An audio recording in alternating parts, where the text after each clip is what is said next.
So is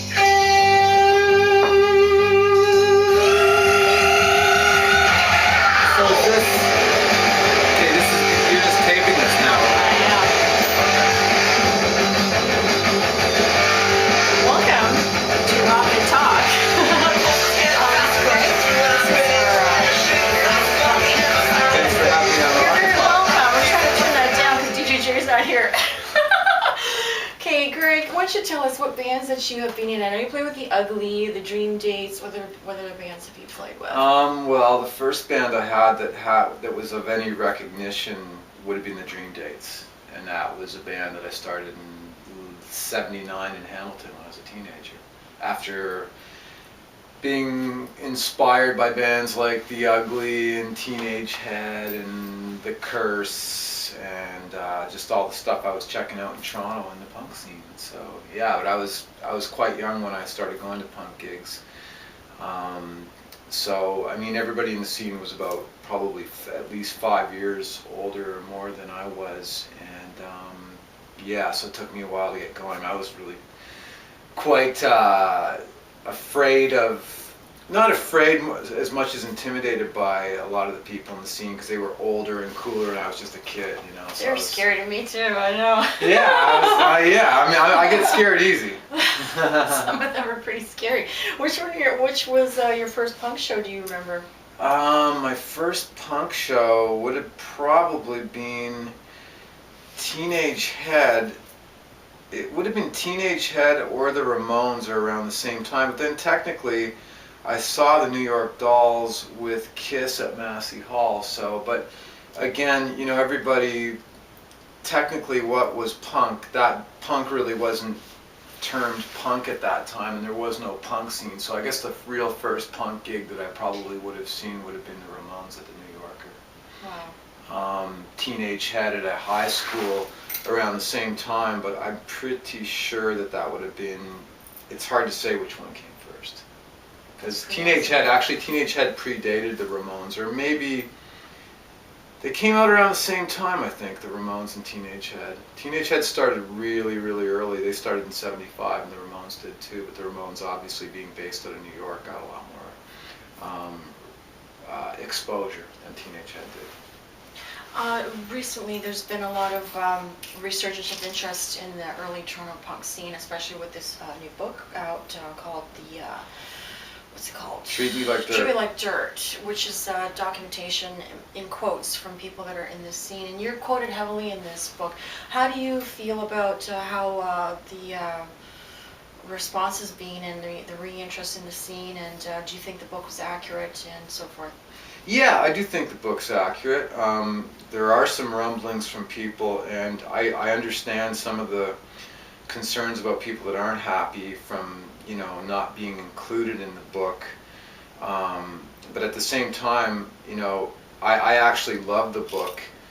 It's really hard to have everybody included, and Liz Worth, I mean, you know, she's in her 20s, and I think it's great that she went and took the bull by the horns and did all this work, which was extensive. I mean, she really, really put her nose to the grind, and anybody, I think, that has a complaint about the book should go and write their own book. You know, I mean, I think she did a fantastic job, and it brought light to a scene that really was ignored, in my opinion, mostly just because of the fact that Toronto wasn't considered a world-class city like New York or London was. And I mean, there's been books written on scenes from Los Angeles, San Francisco, I think even Chicago, and not to diss any of those places, but this stuff was going on in Toronto way before those places. And but we just got overlooked. But I mean, when you look at bands like the Dead Boys or the Ramones, the first places that they played outside of New York were either Boston or Toronto. I mean, both bands played here extensively. And our own bands, the thing that's great about the book is that it is exposing all the amazing bands that we had here, that honestly, if a band like The Ugly or the Vile Tones went over to England in 1977, they would have ripped people to shreds. And sadly, it never happened. Same with Teenage Head, who were absolutely incredible, but you know, just from poor management and bad business decisions and criminal records and things like that, these bands just never got to go to Europe or places like And that. money has a lot to do with it. Funding has a lot to do with Absolutely. it. People were afraid to touch these bands. Yeah. And The Vile Tones came close. I don't think anybody wanted to touch the Ugly because they were just so. They scared the shit out of people. I think more than any of the bands did. You know, with a singer like Mike Nightmare and you know, and the rest of the guys, Sam and Tony and Ramey. Again, Teenage Head, I think that was a situation with Teenage Head where it was just bad management more than anything, because I don't think any of those guys did have criminal records or anything like that. Yeah, and I think some of these performers were a little more out of control than a lot of performers in scenes from other cities. I mean, you look at in New York. When you would go there, I was actually, my first couple of times there, I was quite surprised at how down everybody dressed. Where in Toronto, it was definitely more colorful. The crowd was more colorful, and a lot of the bands were just seemed a little bit wilder. I mean, you had the Dead Boys, but they were actually from Cleveland, so. But yeah, there were some great bands in New York, though, obviously.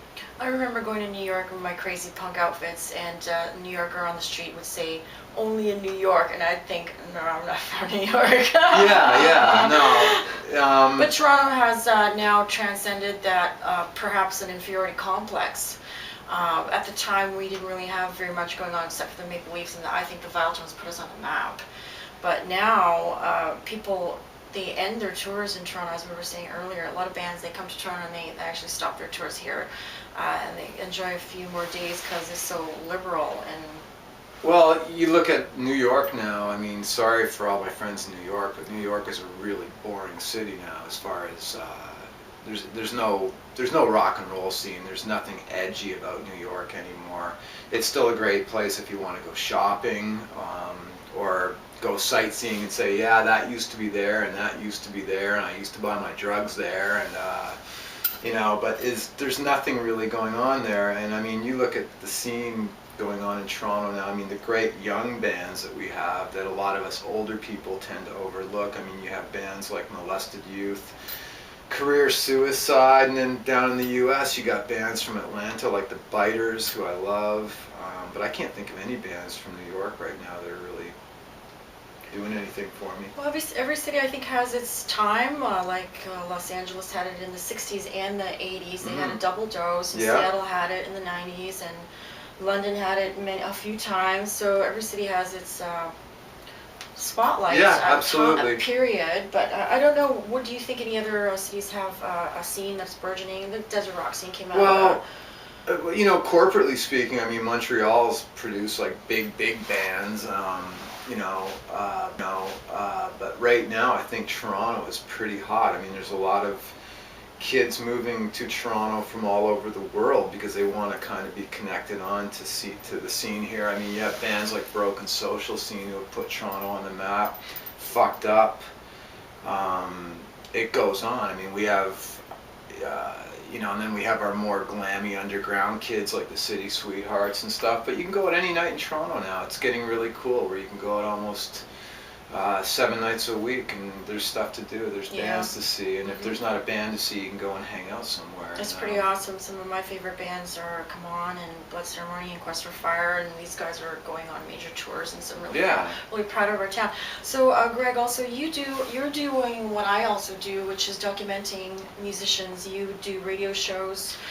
Yeah, I did. The radio show thing. Tell us about what you've done for rock and roll as a fan and as a documentarian. Well, the reason that I did the interview thing, I stopped, I guess, about a year ago, and I really, I didn't do it for anything other than trying to expose something that people weren't exposing at the time. This was long before I'd heard of Liz Worth and her project. But you know, I ended up meeting Liz and helping her with her thing, and she would help me with mine as far as contacting people went. But yeah, I just wanted to talk to people like Teenage Head, and thankfully I had them in the studio before Frank passed away. The Vile Tones, the last version that they had of the band. I got Sam and Tony and Ramey from The Ugly together, the Diodes, and you know, a lot of these guys, I mean, just to get them all in one room, it's not the easiest thing in the world. And the thing that was really cool is I did this through the studios at U of T on CIUT radio, and I had these bands perform live, and you know, did extensive interviews, and it was really cool because they were, in pretty much every case, the people I talked to were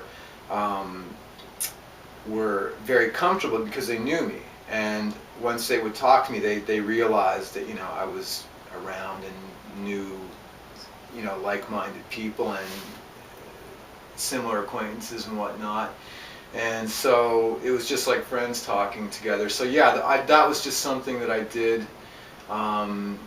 until I got bored of it. I mean, I am a true Gemini in the sense where I take on a project, do it, and then I feel like I've kind of completed it, and then I move on to the next thing. And one thing that for me was really great was when I interviewed The Ugly. You know, Mike Nightmare, their original singer, passed away, I think in '93 or '94. And after the interview, they had so much fun, and it was such a great interview that they decided that they'd like to go out and play. And I remember suggesting to Sam, the bass player, I said, well, you know, you should do the singing. And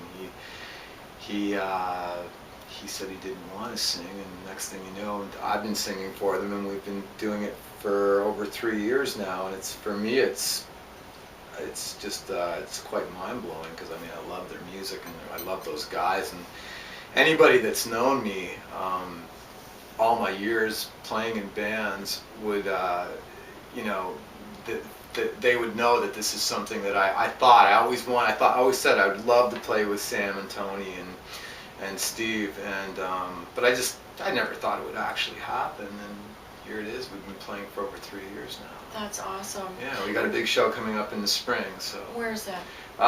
We're just working out the final details, but it'll be easy to find out, I'm That's sure. great. Yeah, we should know pretty soon, actually. That's awesome. Greg, why don't you tell me some of your influences? How did you get into rock and roll? I know you didn't go right into the punk scene. What was before punk for you? Before punk for me was the New York Dolls, the Stooges, the Sparks. My favorite band as a kid were always Roxy Music. I just loved them.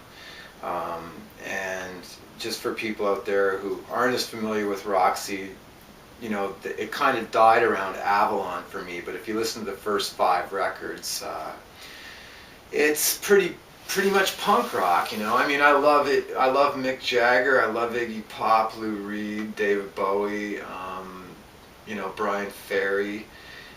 These are all people that really, really influenced me, and yeah, I mean. Would you say there's something about rock and roll that gives you immortality and everlasting youth? Is that energy? I think it can, if you channel the right energy from it. I mean, it can also destroy a person, which I've seen it happen to many, many people, but you know, I often get frustrated by people's misconceptions about, you know, it's all like old rock and roll people, or anybody in rock and roll gets, you know, fucked up on drugs and booze, and sure, a lot of them do, but I think there's just as many bankers and lawyers and doctors and dentists that get fucked up on that stuff too. You know, again, like mentioning people like Bowie, Mick Jagger, Lou Reed, David Bowie, you look at these guys and they're in their 60s, they look fantastic, they're still creative. I mean, David Bowie's done some of his best work in the last 10 years, and yeah, and I just, Well, it works for me and you. So yeah, I think so. I think this is proof. This is living proof right here. Rock and roll. All right, Greg. Well, I want to thank you so much for coming on the show. And My pleasure. Greg Dick, where can people find you? Your archives, your interviews, your band. Well, you can. The Ugly have a website. I guess you just have to Google The Ugly Toronto Punk, and that'll come up. There's the Dream Dates, my first band. I had a band in the late '90s called the Texas Dirt Fuckers. There's a website for that, and that's a pretty cool band with guys from the Ramones and King Kurt. Yeah, just Google Greg Dick, and you'll be there for hours.